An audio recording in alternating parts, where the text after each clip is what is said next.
Alrighty, in this video, what we're going to do is we are going to set up our basic web server. So before we can move on to working with our Webpack configuration for our client, what we need to do is we need to be able to serve out files from our server. We need to be able to serve out our HTML file, which will include the scripts for our client. So in this video, we're just going to set up a basic Express server with Pug. Pug is a templating engine that used to be called Jade. And we'll set up a Favicon and all that fun stuff. Really straightforward stuff. So first thing we got to do is we got to npm install --save. We're going to be using the Express framework from Node.js from npm. And the Express web framework is really straightforward web framework that is really easy to use. And since we're mostly working with Socket.io and client-side code, the only purpose for installing Express at all is really to serve out a basic template file as our HTML file, as our view, and to serve out our Favicon, and then for production builds to serve out our bundled HTML, or CSS and JavaScript. So we need Express and we need Pug, and I think that's really all we need right now. So again, Pug used to be Jade. If you don't know what Jade or Pug are, don't worry, it'll become very apparent soon. They're just templating languages for our views.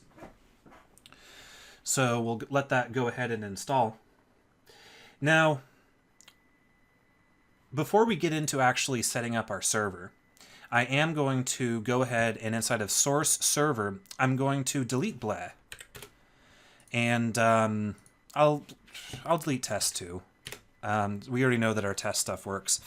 And so I'll just leave server.js and I'll just delete everything out of it. So server.js is blank. But I'm going to start off by creating another file called settings.js. And settings.js right now, all it's going to do is it's going to export a value of whether or not we are in a development or production build. So I'm going to say export const is development equals process.env .node.env, node.env being capitalized, does not equal production. So if the environment variable node.env is not production, then we are considered to be in a debug build. And the reason why this is significant is that in a debug build, in our local builds that we use, we are going to be loading our CSS and our JavaScript from Webpack, from Webpack's development server. Whereas in a production build, we are going to be loading the CSS and JavaScript from a pre-built, pre-minified, pre-processed asset that will be served out statically. So we need to be able to know if it's in development. So I'm just taking this is development flag and I'm putting it into its own file called settings.javascript just so we can reuse this anywhere we need to. So now inside of server, let's go ahead and get started. I'm going to import Express from Express. I'm going to import HTTP from HTTP. And that's really all we're going to be needing for now. Now, we're going to fill out this. Actually, we also will need to, I'm going to import is development from settings. Is development, yeah. So notice the brackets here. The brackets are important because I did not export this as the default export. I exported it as an individual item. So we're going to break this up into sections because we are going to be filling out the server.javascript file in the future. So first thing we'll do is we'll create our app. So I'll say app equals express. Then I'm going to create the HTTP server. So const server equals new http.server app. So HTTP is a package that comes from Node.js. And Express is the framework, and it hooks in to a new HTTP server. So now we have the instance of a server. And the reason I'm doing it like this, and separating them out into separate variables, is when we add socket.io, we're going to have to integrate it into this server object right here. So if you're familiar with maybe the last JavaScript course I did where we built a socket.io application, this should look familiar. I do believe that I discussed Express in using modern JavaScript today, if I'm not mistaken. Anyway, with that out of the way, let's go ahead and do another section, just breaking this out into sections. And we'll do configuration. And for configuration, I'm going to say app.set view engine Pug. So the view engine is Pug, and this is telling Express, the Express framework, that I want to use the package called Pug as my view engine. Then I want to say app.use express.static public. What that does is that tells Express to serve out any file that exists in this public folder that is there in a normal HTTPE way. So then I'm going to go ahead, and I'm actually going to go ahead and create a couple variables that we're not going to quite use yet, but I'll go ahead and create them. First one will be use external styles, and that's going to equal not is development. Then I'm going to have const script root, and I'm going to set this to is development question mark HTTP localhost 8080 build or / build. So we have like two little questions about when we render our view. We need to know if we're using external styles, and then we need to know where our script root is. And it's all based off of whether or not we're in a development build or not. And so our script build here, our script root rather, will be either the Webpack development server hosted on port 8080 or a straight up static file hosted at build/build.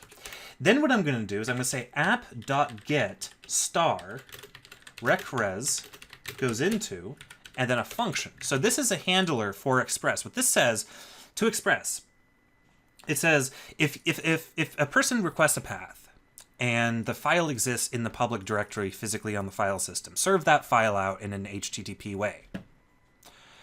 Then, if anything doesn't match, if any request comes in that doesn't match a physical file on the file system, then execute this code right here, this function. And all this function is going to do is it's going to say result.render index followed by a JSON object which will describe, which will pass in values, and will pass in use external styles as well as script root. So what this says is if you try to access something, a path, any sort of path that doesn't exist on the file system, serve out the index view, and then into the index view pass in whether or not we're using external styles or script root. By the way, use external styles, I'll explain that really quickly. In development builds, our styles, our CSS, is actually going to come in the form of a JavaScript package managed by Webpack. But in a production build, we are going to take those styles, extract them into their own .css file, and then use those. So that's what use external styles denotes. So then, after that, I will put in one more section for now called startup. And what I'm going to do here is I'm going to say const port equals process.env.port in all uppercase or 6010. Now 6010 is just an arbitrary default port that I chose. I mean, actually, we could do 3001 or 3000. You'll often see 3000 being used for Node.js applications for the default port. But it also checks to first see if the port environment variable is set, and that'll happen in hosting situations, as you'll see later in the series where we publish this to Heroku. Heroku will tell our script what port it should be hosted on. And so that is why we first check to see if the port exists. If it doesn't, then we default to port 3000. And then I simply have to say server.listen port, and then I'm going to pass in a anonymous function that'll simply say, that'll be invoked when it's finished. I'll say started HTTP server on port. And I'm using template strings here, so we're using backticks, not single quotes. And this is our basic web application. And that's it. It's really not that exciting. So next up, let's go ahead and create our view. Because it's not going to do anything until we have a view, right? It's not going to render anything. So in the views, I'm going to create an index.pug, which correlates to my the index that I'm rendering right here. See, the view engine default root is going to be the views folder. That's just a convention. We can override it if we want. And then when I type in res render index, it will find a file called index within that folder. So for this, we'll start with doctype HTML. And we will do, whoops, what am I doing? We'll do HTML, head, title, we'll set to cards, And then what we're going to do is we're not going to worry about anything else just yet. I'll do body, and I'll do an h1 hello world. So this is what a pug template looks like. It's whitespace sensitive, and the hierarchy is created implicitly through whitespace. And so you don't have to create opening and closing tags like HTML or whatever other template engine you might be using. Even JSX, you have opening and closing tags. Pug isn't like that. But fortunately, our HTML is very, very straightforward. 99.99% of all of our HTML is going to be controlled by React and JSX. With that out of the way, we should be able to launch this. So let's go ahead and do Gulp server dev. And it builds and says started HTTP server on 3000. And notice how it's still running. That's good. And then I'm just simply going to go to localhost 3000. And we see we get hello world. We get our view rendered out. Now, because of the way I set this server up, I said respond to any request. This asterisk, this wildcard denotes any request. I can go anywhere on this, and I'm still going to get the same view. And that's really important because our engine, our game, is going to support routing, meaning you should be able to send a link to someone at /game/1. And what's going to happen is the JavaScript server is going to render this view out, which will import our scripts, and then our scripts will pick up on the URL and render what component is appropriate to be rendered at the time. All right, let's go ahead and make a favicon. So for a favicon, I'm going to use this fantastic tool that this guy made. Or, sorry, that guy made Font Awesome. I don't know who made this. Paul Ferret. And it's a fantastic tool that takes Font Awesome, which we will be using Font Awesome. Font Awesome is an awesome font library that allows us to create vector fonts with different colors, different sizing. It's fantastic. We're going to be using that. But the Font Awesome favicon generator, what that does is it allows us to create favicons from Font Awesome fonts. So I remember I picked one. I think it's just going to be, I think it's just a circle, actually, now that I think about it. So, yeah, let's just grab, actually, circle O notch looks kind of cool. Looks kind of like a power off, but I don't care. I'll just click on that. And then for the circle O notch, I can then choose the icon color and set the background as well if I wanted to. But I'm going to leave the background as transparent. As far as the color, we get a lot of awesome colors here. We'll go with that color. And then I can simply download the favicon. And now I have the favicon. And it's really cool because you'll be able to, like, let's say if you wanted to change the favicon with JavaScript, if, let's say, you're not focused on the window and it becomes your turn, maybe you could also download another kind of favicon here that's red and that blinks or something. So it's really, really awesome that you can modify the different color values of the favicons with this tool. Anyway, this tool is fantastic. I like it. But anyway, what I'm going to do is I'm going to go ahead and take that, open it up in my downloads folder, and then I'm simply going to drag and drop that favicon file into my public directory. So drag and drop it right from Internet or Windows Explorer, File Explorer, whatever they call it these days.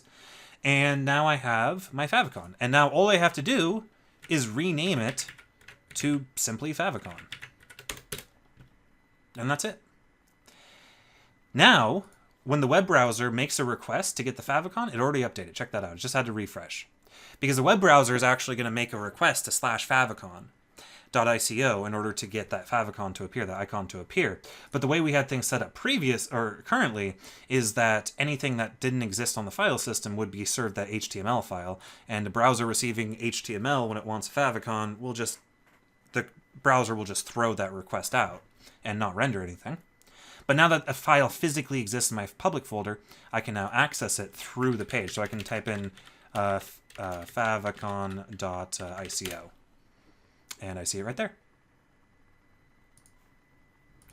And that's really going to be all we need for now. We will be coming back to the index.pug once we start working with our with our Webpack build. We will be coming back here and adding in some script tags and some style tags and all that fun stuff. But before we do that, we obviously have to get our Webpack configuration figured out, and that is going to be the next thing that we do. So I will see you guys in the next video.